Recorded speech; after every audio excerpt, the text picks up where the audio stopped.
Welcome back to another technical deep dive here in the debug zone. Today we're tackling a big question and breaking it down with insights from other users. Hopefully this clears up some misconceptions and helps you get the answer you need. So buckle up, stay a little curious, and let's jump right in.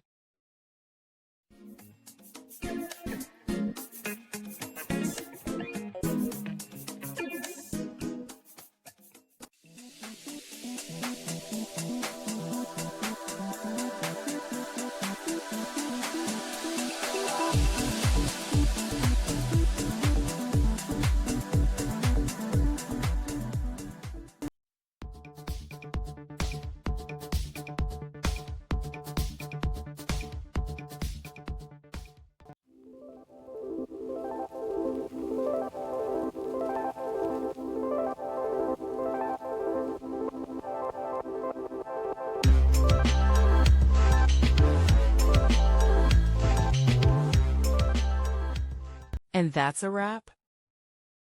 I hope you found the answer you were looking for. If you did, take a second to hit that subscribe button. It really helps out. And let me know in the comments which solution worked best for you. See you next time in the debug zone.